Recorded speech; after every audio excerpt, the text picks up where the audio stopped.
This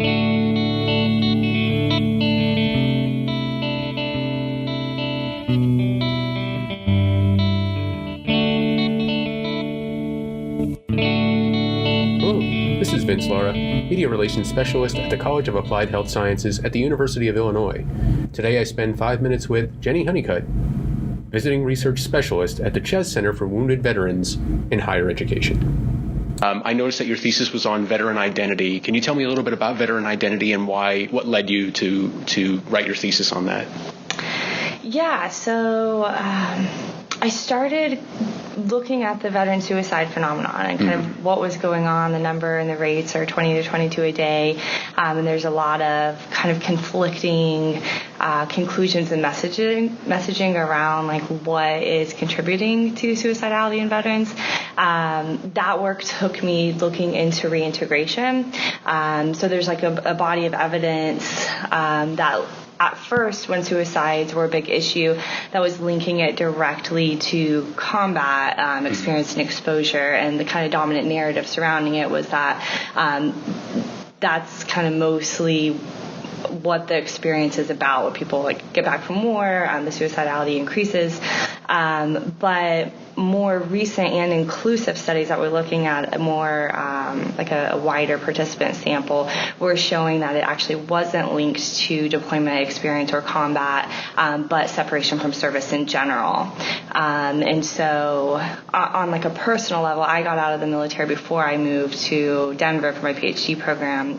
So I served in the Army National Guard for 6 years and never deployed while I was in. My unit was never activated, but I definitely experienced when I got out kind of my own struggles around what did my service mean? Did it really mean anything? Not having access to resources. I didn't even identify for a veteran for the first year and a half that I was out.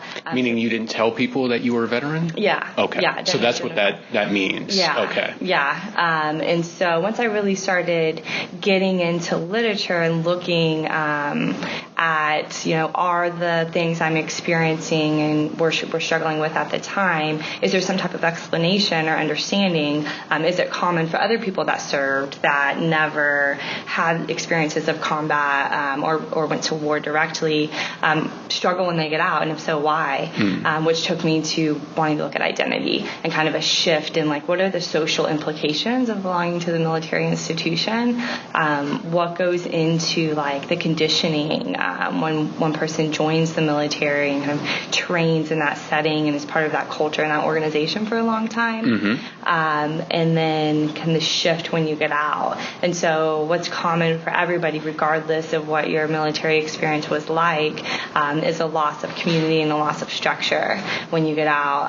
And so kind of contending with that and going through a process of identity transformation, I think is common for everybody that served in the military. Yeah, that's a good point. Since you brought up suicide rates, so I noticed looking at some of the Veterans Association website stuff was that a recent study found that the suicide rate now in the last few years is really spiking among women. Adds an extra layer of complexity. So being a woman in the military, it's a male-dominated organization and culture, and to really be successful within the organization, there's really strategic managing of the performance of femininity constantly, and so you get kind of conditioned to, I call it militarize your femininity, and then once you get out, if you've been operating in this environment of downplaying femininity, to kind of go back into the civilian world where you're in civilian employment, even dating around